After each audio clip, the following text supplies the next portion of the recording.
자, 이제 오늘부터 예수 그리스도의 12제자의 삶, 그리고 그들의 믿음에 대해서 살펴보도록 하겠는데요.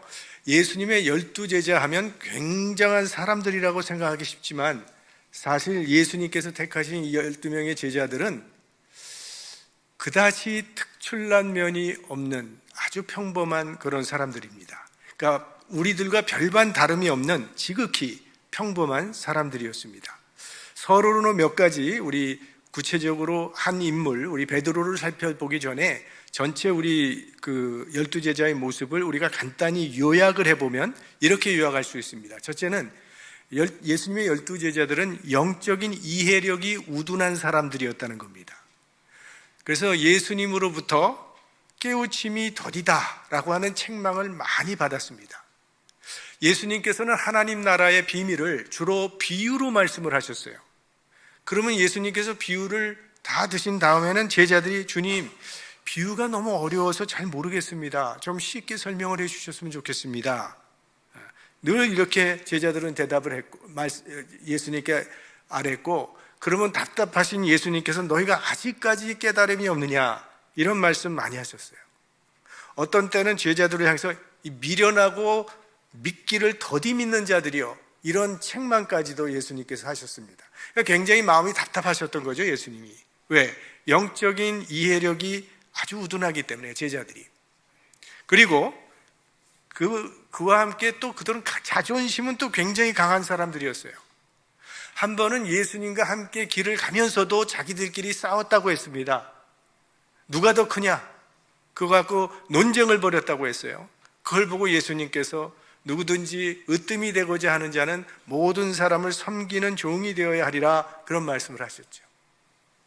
그리고 예수님과 함께 마지막 유월절 만찬을 위해서 모였던 그 자리에는 아무도 형제의 발을 먼저 씻어주려고 하는 사람이 없었습니다. 왜? 자존심 상하는 일이니까.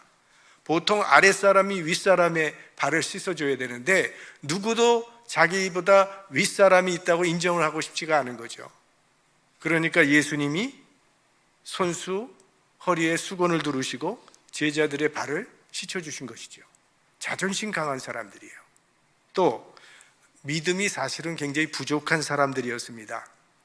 한 번은 풍랑을 만나서 이 제자들이 죽을 것 같으니까 주무시고 계시던 예수님을 무서워서 예수님 우리 좀 살려달라고 깨웠어요. 그랬더니 예수님께서 일어나셔서 바람과 바다를 꾸짖기 이전에 제자들을 먼저 꾸짖으셨어요. 너희들 왜 이렇게 무서워하느냐, 이 믿음이 작은 자들아, 이렇게 책망을 하셨습니다. 예수님께서 잡히시던 낮밤 베드로는 죽기까지 주님 따르겠다고 하더니 3번 주님을 부인했고 다른 제자들 다 무서워서 도망치고 말았습니다.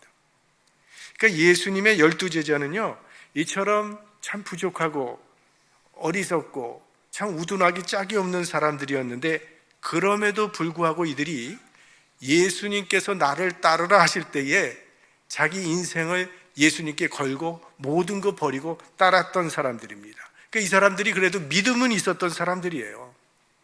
그러니까 예수님께서 연약하지만 주님께 자기의 인생을 바쳤던 이 12제자를 통해서 세상을 변화시킨 것처럼 우리같이 연약한 사람들도 우리가 정말 우리의 인생을 주님께 드리기만 한다면 놀라운 하나님의 역사가 이루어질 수 있다는 것이죠. 그게 12제자가 우리들에게 보여주는 교훈일 것입니다. 그러면 이 12이라고 하는 숫자, 12의 의미를 좀 생각해 보겠는데요. 이스라엘 사람들은 12 하면은 다 무엇을 의미하는지 압니다. 이스라엘의 12지파.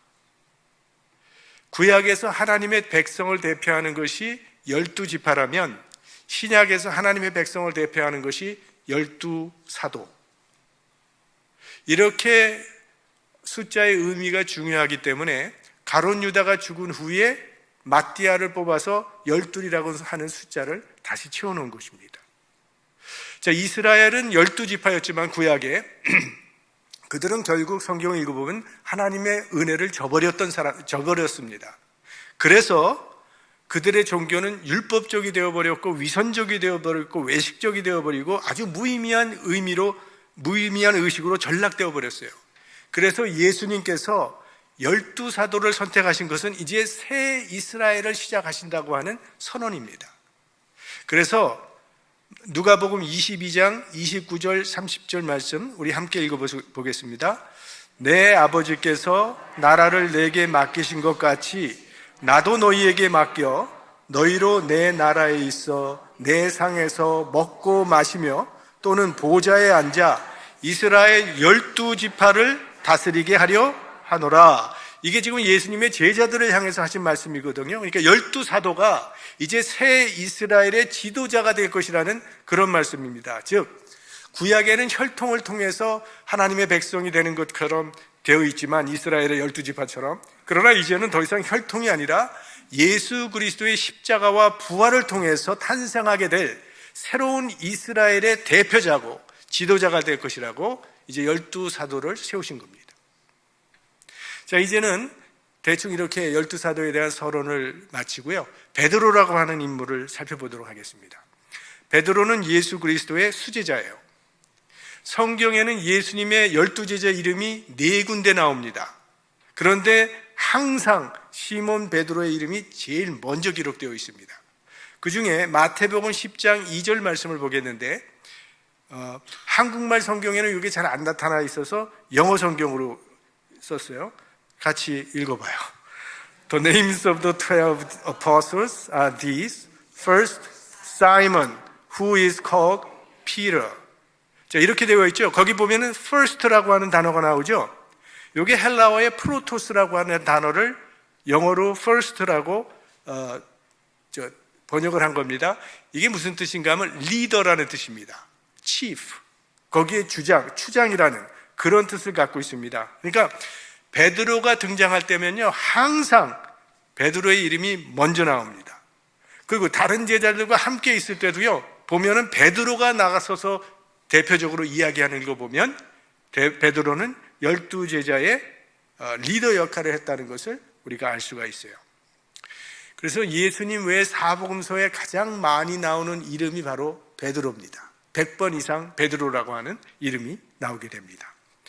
그리고 수제자일 뿐만이 아니라요, 베드로는 예수님의 이너 서클, 아주 핵심 멤버 중에 한 사람입니다. 예수님께서 특별히 3 제자들을 핵심 멤버로 부르셨습니다. 그게 베드로와 야고보와 요한, 이 핵심 멤버 중에 한 사람이 베드로예요. 그래서 변화산에 예수님께서 올라가셔서 영광스러운 모습으로 변화되셨을 때도 요 3사람만 데리고 가셨고, 회당장 야이로의 딸을 살리실 때도 이 3사람 앞에서 살리셨고, 또 겟세마네 동산에서 예수님께서 마지막으로 밤을 새워서 기도하시는 그 순간에도 이 베드로와 야고보와 요한만 데리고 가셨음이 성경에 나타납니다. 그러니까 베드로는, 근데 이 베드로라고 하는 사람을 우리가 성경을 통해서 보면 굉장히 자기 생각을 즉시 표현하는 충동적인 사람이라는 것을 알 수가 있습니다.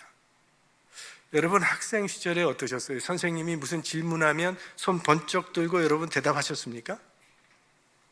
그런 사람들도 있을 거예요. 그러나 대부분 우리 특별히 한국 사람들은 잘 이러지 않은데요, 그렇게 못하는 이유는 결국은 대답을 잘못해서 창피당할까 봐 그런 거예요.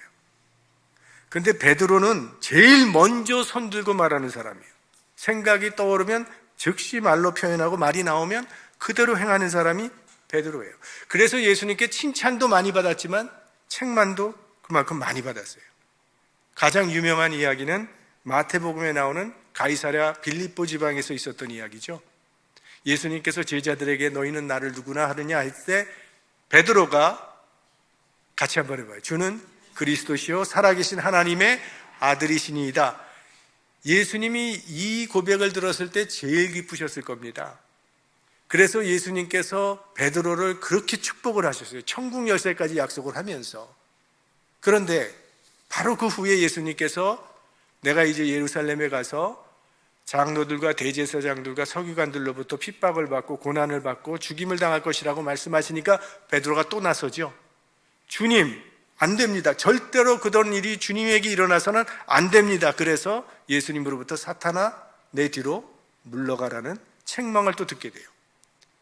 그런데요, 이 베드로의 좋은 점은요, 잘못해서 꾸중을 들어도 다음 날이 되면 다시 쌩쌩해진다는 거예요. 이 자아의식이 좀 강한 사람들은요, 자기가 실수해서 비난을 받으면 그게 그날 하루로 잘 극복이 되질 않습니다. 어떤 경우는 일주일이 가도 해결이 안 돼요. 어떤 사람은 1년이 가도 안 되더라고요.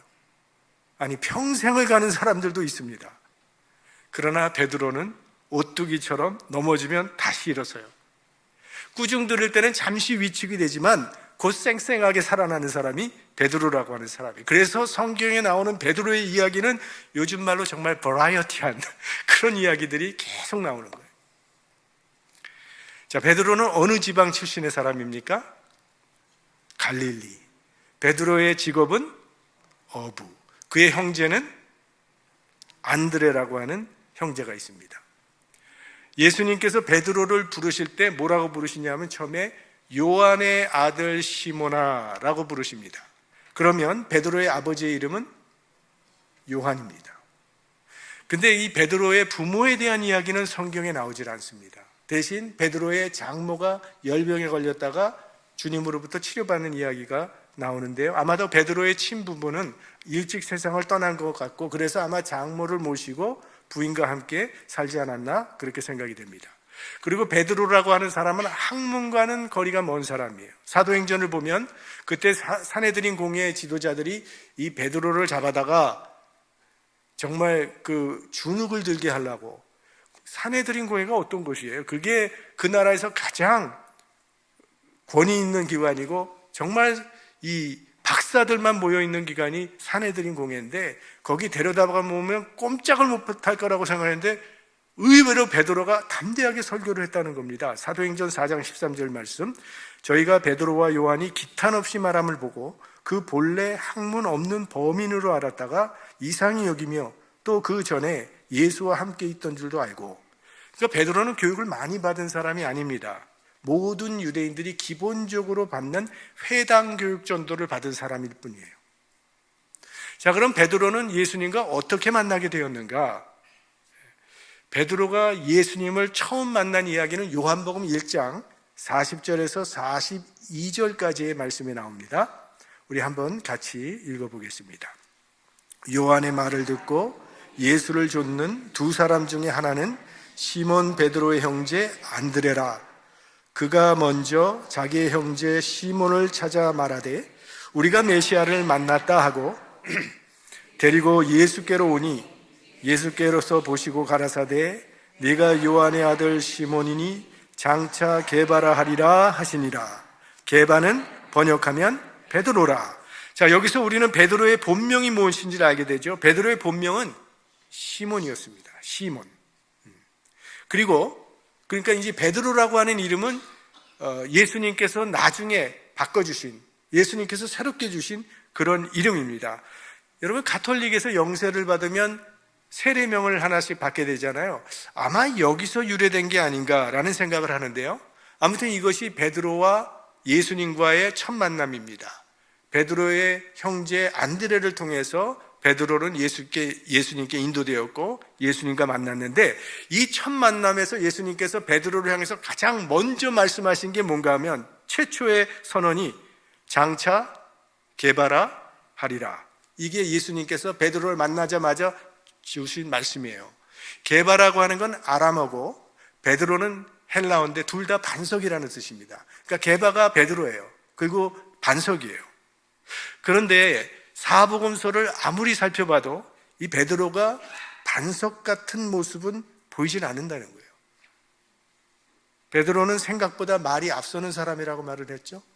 그래서 책임지지 못하는 말을 많이 하게 됩니다. 자, 예수님께서 변화산에서 영광스러운 모습으로 변화되어서 모세와 엘리야와 더불어 이야기를 하고 계실 때 베드로가 무슨 얘기를 합니까? 여기가 조사오니 초막 셋을 짓고 여기서 살자고. 그때 베드로, 요한, 야고보 셋이 갔거든요. 그러면 하나는 주님을 위하여, 하나는 모세를 위하여, 하나는 엘리야를 위하여. 그러면 자기들은 어떻게 해요? 베드로, 야고보, 요한 같이 살자 그러면서 초막은 셋을 짓자고 해요. 또 산에서 기다리고 있는 제자들은 어떻게 하라는 거예요? 그래서 그 성경 뒷부분에 보면 이렇게 되어 있습니다. 자기가 하는 말을 자기도 알지 못하더라. 이게 성경에 그대로 나와 있는 거예요. 그러니까 무슨 말을 해야 할지 모르겠으면 가만히 있으면 될 것을 아무 말이나 해버리는 사람이 이 베드로라는 거예요. 십자가에 달리시기 전 예수님께서 제자들에게 너희가 다 나를 버리리라 했을 때 또 베드로가 얘기를 했죠. 다 버릴지라도 나는 그러지 않겠나이다. 그 말하고 그날 주님을 3번 부인했죠. 이제 마태, 마가, 누가, 요한 사복음서가 끝나고 사도행전으로 들어가면 베드로와 요한의 행적이 나옵니다. 둘이 계속 같이 다니면서 사역을 하는데 요한이 한 말은 한 군데도 안 나와요. 항상 베드로가 말을 합니다. 그래서 베드로는요, 좀 다혈질 성격의 소유자, 아주 급하고 감정적이고 변화무쌍한 사람이 베드로예요. 아까도 말씀드렸지만 주는 그리스도시요 살아계신 하나님의 아들입니다라고 하는 위대한 신앙을 고백해서 주님으로부터 칭찬받고 천국 열쇠를 약속받은 사람도 베드로지만 바로 그 칭찬 듣고 바로 사탄아 물러가라는 큰 책망을 받은 사람도 베드로입니다. 최후의 만찬석에선 아니 어떻게 선생님이 제자의 발을 씻을 수가 있습니까? 절대 저는 씻지 못합니다. 고집 부리다가 예수님께서 그러면 너와 나는 상관이 없다고 그 한마디 하니까 금방 머리도 손도 씻어달라고 했던 사람 베드로죠. 아주 변덕이 심한 아주 변화무쌍한 성격을 갖고 있는 베드로입니다. 그러면 왜 예수님이 이렇게 변덕이 심하고 실수투성인 그를 게바라고 했는가, 베드로라고 했는가, 반석이라고 부르셨는가 하는 겁니다. 그거는 예수님께서 하신 그 말씀 그대로 나타나요. 예수님 뭐라 그러셨냐면 장차 게바라 하리라. 지금 당장 게바라 그게 아니라 장차. 그러니까 미래 변화의 가능성을 보시고 그렇게 말씀하신 거죠. 아마 베드로 자신도요, 자기 나름대로 자기 성격의 결함 때문에 낙심도 많이 했을 겁니다. 그런 베드로에게 장차 게바라고 하신, 장차 게바가 될 것이라고 하신 이 주님의 말씀은 베드로에게 큰 희망과 격려와 도전의 말씀이 되었을 겁니다. 그래서 이 격려라는 것이 참 중요합니다. 자녀 교육할 때도 이 격려가 대단히 중요한데요. 저는 이 격려가 정말 중요하다는 것을 초등학교 4학년 때 깨달은 적이 있어요. 제 초등학교 4학년과 초등학교 5학년은 제 기억에 영원히 남는 그 챕터인데요. 초등학교 4학년 때 왜 그랬는지는 모르지만 제가 담임선생님한테 찍힌 거예요. 그래서 숙제를 내면 제 숙제만 점검을 하는 거예요. 근데 제가 또 오기가 있었는지 끝까지 제가 안 해갔어. 그러니까 4학년 때는 굉장히 성적도 안 좋고 그랬어요. 그런데 4학년을 마치고 5학년에 올라갔는데 첫날 복도를 가는데 뭐가 떨어져 있어서 보니까 봉투인데 거기에 돈이 들어있는 거예요. 그래서 시험에 들지 아니하고 담임 선생님한테 그 봉투를 드렸어요. 근데 첫날인데 그 담임 선생님이 황인철 나와. 그래서 저를 앞에 딱 세우더니 얘는 모범 학생이라고. 그러면서 저를 막 띄워주시는 거예요. 그러니까 이제 모범 학생이 돼야 되잖아요. 5학년은 정말 우등생으로 올백을 맞으면서 우수한 성적으로 5학년을 마감했던 생각이 돼요. 격려라는 게 고래도 춤춘다고 하는데요. 정말 인생 처음으로 자기를 믿어주고 새로운 삶을 향해 도전할 수 있도록 격려해 주신 이 예수 그리스도의 말씀은 베드로에게 정말 큰 희망과 용기를 주었을 것임이 분명합니다. 그런데 이제 성경을 보시면 예수님께서 베드로를 부르실 때 옛 이름 시몬이라고 부르실 때도 있고 새 이름 베드로라고 부르실 때도 있어요. 그렇게 번갈아 가며 부르시면서 그를 꾸짖기도 하시고 격려하기도 하신 것을 우리가 성경을 통해서 발견하게 됩니다. 자, 예수님은 베드로가 옛 모습을 드러낼 때마다 그의 옛 이름을 부르십니다. 시몬아. 이게 옛 이름, 원래 이름이잖아요, 베드로의. 자, 베드로가 배신할 것을 예수님께서 예언하시면서 이렇게 예언하십니다. 시몬아, 시몬아, 보라, 사단이 밀 까부르듯 하려고 너희를 청구하였으나. 이렇게 돼 있어요. 시몬아, 시몬아예요. 그 다음에 겟세마네 동산에서 주님께서 나를 위해서 함께 좀 깨어서 기도하자 그럴 때 기도하지 못하고 잠들었죠. 그때 예수님의 말씀이 시몬아 자느냐 네가 1시 동안도 깨어 있을 수 없더냐. 그러니까 베드로가 잘못할 때마다 예수님은요 시몬이라고 하는 옛 이름을 사용하세요. 아마도 예수님께서 시몬아라는 이름을 부를 때마다 베드로는 속으로 움찔했을 거예요. 아, 내가 뭘 또 잘못했구나. 그리고 깨우쳤을 거죠. 그래서 마태복음에는요 시몬 베드로라고 하는 얘기가 딱 한 번 나옵니다. 그리고 누가복음에도 시몬 베드로라고 하는 이름이 딱 한 번 나와요. 마가복음에는 나오지 않고, 그런데 요한복음에는 시몬 베드로라는 이름이 17번이나 나옵니다. 왜 그랬을까요? 요한과 그의 형제 야고보 그리고 베드로와 그의 형제 안드레는요 사업 동업자예요. 같이 동업을 하던 사람이에요. 그러니까 굉장히 서로를 잘 알고 있던 사람들이에요. 그래서 아마도 요한은 그런 베드로의 양면성을 너무나 잘 알고 있었기 때문에 두 이름을 함께 사용하지 않았나, 그렇게들 보는 겁니다. 베드로는 때로는 너무나도 인간적으로 생각하며 행동하는 그런 사람이었고, 때로는 또 너무나도 성령 충만한 거룩한 행동을 했던 사람이 베드로입니다. 이게 우리들의 모습 아닐까요? 옛사람과 새사람이 우리 안에도 싸우고 있으니까. 은혜 안에서 새사람의 삶을 잘 살아가다가도 어느새 옛사람으로 말미암아 다시 쓰러지는 나의 모습, 옛사람으로 돌아가 버리는 그런 모습 때문에 우리가 매일 고민하며 갈등하는 거 아닙니까? 그래서 베드로라고 하는 인물은 우리에게 참 좋은 교훈을 주는 그런 인물입니다. 자, 이제 베드로가 경험한 사건들을 좀 생각해 보면서 그를 통해서 우리가 배울 수 있는 교훈을 생각해 보도록 하겠습니다. 먼저 베드로는 생각보다 행동이 앞서는 행동파라고 말씀을 드렸어요. 요한복음 20장을 보시면 예수님이 부활하셨다는 소식을 듣고 요한과 베드로가 예수님이 부활하셨다고 하는 그 무덤으로 달려갑니다. 근데 가장 먼저 그 무덤에 도착한 사람은 요한. 근데 먼저 들어간 사람은 베드로예요. 그 후에 요한복음 21장을 보시면 부활하신 예수님께서 고기 잡는 제자들을 찾아오셔서 그물을 오른쪽으로 던지라고 했어요. 그래서 던졌더니 그물을 들어 올릴 수 없을 만큼 고기가 많이 잡혔다고 그랬어요. 그때 가장 먼저 예수님을 알아본 사람은 요한, 주님이시다. 가장 먼저 물에 뛰어들어서 수영쳐서 예수님께 먼저 간 사람은 베드로. 베드로는 행동하는 사람이에요. 겟세마네 동산에서 예수님이 잡히실 때도 다른 제자들은 다 무서워서 도망갔지만 베드로는 칼로 대제사장의 종 말고의 길을 잘랐습니다. 하나님의 일을 하려면요 베드로처럼 행동하는 사람이 필요합니다. 이렇게 할까 저렇게 할까 계속 생각만 하는 사람은요 아무것도 하지 못하게 되어 있습니다. 이 베드로처럼 무슨 일인지 뛰어들어 보는 이렇게 행동하는 사람들이 실수도 하지만 이런 사람들이 역사를 만들게 되어 있는 겁니다. 예수님은 그 점을 높이 보셨을 거라고 생각해요. 자, 베드로라는 인물을 잘 나타내주는 사건이 마태복음 14장에 나오는데요.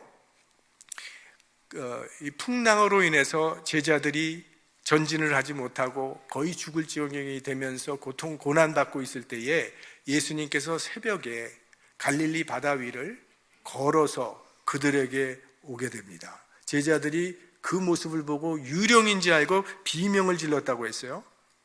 그때 주님께서 나니 두려워하지 말라 말씀하세요. 자, 그 상황에서 또 베드로가 나섭니다. 만일 주시라면 저도 걷게 해 주십시오. 그 베드로의 좀 대담한, 어떻게 보면 좀 엉뚱한 면을 보여주는 그런 사건인데요. 그래서 그는 물 위를 걷게 됩니다. 그래서 조금 가다가 바람을 보고 두려움에 사로잡히는 바람에 물에 빠지게 되는, 걷다가 빠지는 변화무쌍한 베드로의 모습을 또 잘 보여주는 사건인데, 그런데 이런 베드로에게 주님이 뭐라고 말씀하시냐면 이 믿음이 없는 자여라고 말씀하지 아니하시고 믿음이 적은 자여라고 말씀을 하세요.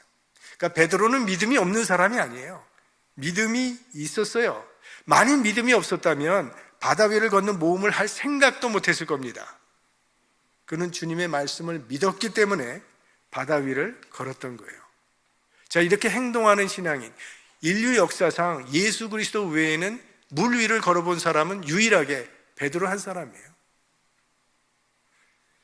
그 다음에 베드로의 생애 가운데 가장 중요한 사건은 마태복음 16장의 사건입니다. 아까도 말씀드린 사건, 가이사랴 빌립보에서 베드로가 유명한 위대한 신앙 고백을 하게 되죠. 주는 그리스도시요 살아계신 하나님의 아들이시니이다. 예수님의 생애에 가장 기쁘고 감격스러웠던 순간, 왜냐하면 예수님이 이 땅에 오신 목적이 사람들로 하여금 이런 고백을 하게 하려는 데 있었기 때문에, 그 베드로의 고백을 들으시고 예수님은 교회의 창립을 선언하십니다. 내가 이 반석 위에 내 교회를 세우리라. 자, 여기에 교회의 존재 이유가 나오는 거죠. 교회의 존재 이유란 예수 그리스도가 구주 되심을 땅끝까지 선포하기 위해서 예수님께서 교회를 세우신 거예요. 내가 이 반석이라면 주는 그리스도시요 살아계신 하나님의 아들이라고 하는 이 신앙 고백 위에 내가 교회를 세우겠다.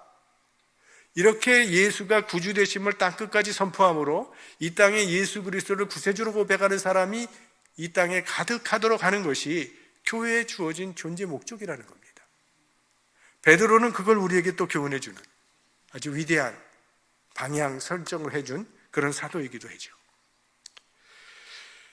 자, 베드로는 주는 그리스도시요 살아계신 하나님의 아들이시니이다 라는 위대한 신앙 고백을 했지만 그 후에 다시 사단아 내 뒤로 물러가라는 책망을 받았고 주님을 3번이나 부인하는 뼈저린 실패를 경험하게 됩니다. 그런 베드로를 부활하신 주님께서 찾아오시고 또 예수님과 베드로 사이에 아주 인상 깊은 대화가 오고 가는 것이 요한복음 21장 15절 말씀입니다. 함께 보겠습니다. 저희가 조반 먹은 후에 예수께서 시몬 베드로에게 이르시되 요한의 아들 시몬아 내가 이 사람들보다 나를 더 사랑하느냐 하시니 가로되 주여 그러하외다. 내가 주를 사랑하는 줄 주님께서 아시나이다. 가라사대 내 어린 양을 먹이라 하시고. 자, 여기 보면 예수님이 베드로에게 뭐라고 부르십니까? 이번에도 요한의 아들 시몬아. 지금 베드로가 예수님을 3번 부인한 그런 상태에 있었죠. 자, 이 말씀을 들으면서 벌써 베드로의 마음은 움찔했을 것입니다. 그리고 이거는 이미 설교를 제가 했고 여러 번 여러분들이 들으신 이야기지만 우리가 알고 있는 이 love라고 하는 사랑, 예수님이 물으신 이 사랑과 베드로의 대답의 사랑은 좀 다르다는 말씀을 드렸습니다. 예수님께서 물으신 네가 나를 사랑하느냐 할 때 그 사랑은 아가페라 그랬죠. 신적인 사랑. 네가 그런 사랑으로 나를 사랑하느냐 했을 때 베드로가 사랑한다고 대답했던 것은 필레오, 내 친구를 사랑하는 그런 사랑으로 사랑합니다 라고 대답했다고 말씀을 드렸어요. 지금 이 베드로의 대답을 보시면 이전의 베드로와는 좀 달라진 모습을 우리가 느낄 수 있지 않습니까? 이전 같으면요, 그럼요 주님, 여기 있는 누구보다 더 주님을 더 사랑합니다. 앞으로도 영원히 변치 않고 아가페적 사랑으로 주님 사랑할 것입니다. 이것이 베드로다운 대답인데 지금 베드로는 그 주님의 질문에 감히 고개를 들지 못하고 필레오의 사랑으로 대답을 하더라는 거예요. 이제껏 베드로는 자신이 다른 줄 알았던 겁니다. 다른 사람들은 다 그럴지라도 나는 안 그럴 줄 알았다는 거예요. 그러나 보니 그게 아니더라는 거죠. 자기도 똑같은 위기에 처하니까 예수님을 버릴 뿐만이 아니라 저주까지 하는 그런 연약한 자신의 죄인된 모습을 베드로가 발견한 거죠. 겸손함을 드디어 배운 겁니다. 겸손은 사실 하나님 앞에서 자신의 모습을 바라보는 것이죠. 하나님 앞에서 내 모습을 바라본다면 겸손치 않을 사람이 있을까요? 그런 베드로에게 예수님께서 다시 묻지 않습니까? 네가 나를 사랑하느냐? 똑같이 아가페의 사랑으로, 똑같이 베드로는 필레오의 사랑으로. 그러자 세 번째는 주님이 아가페라는 단어보다는 필레오의 사랑으로 단어를 바꿔서 네가 그럼 필레오로라도 나를 사랑하느냐 했을 때 베드로가 근심하면서 이렇게 고백했다 그랬습니다. 같이 보겠습니다. 요한의 아들 시몬아, 네가 나를 사랑하느냐 하시니 주께서 세 번째 네가 나를 사랑하느냐 하심으로 베드로가 근심하여 가로되 주여 모든 것을 아시오매 내가 주를 사랑하는 줄을 주께서 아시나이다. 예수께서 가라사대 내 양을 먹이라. 이건 진실한 베드로의 대답이었습니다. 예수님을 베드로가 부인한 것은 사실이지만 베드로가 예수님을 사랑하는 것도 진실입니다. 그러니까 예수님은 베드로의 그 진심을 알고 계시죠. 그러니까 결국 내 양을 먹이라 하신 것입니다. 그리고 몇 주가 지나지 않아서 오순절날 베드로는 성령 충만을 받게 되고 초대교회의 반석 같은 지도자가 됩니다. 그러니까 장차 개발을 하리라는 그 주님의 말씀이 이제 그대로 이루어지게 되는 거예요. 이 베드로의 사역과 죽음에 관해서 간단히 좀 생각을 해보면 이제 사도행전으로 가시면 오순절날 베드로가 성령 충만을 받게 되는데 복음서에 나타난 베드로의 모습과 사도행전부터 나타나는 베드로의 모습은 전혀 다릅니다.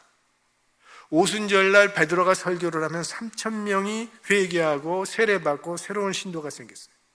많은 병자들이 베드로를 통해서 치유를 받게 됩니다.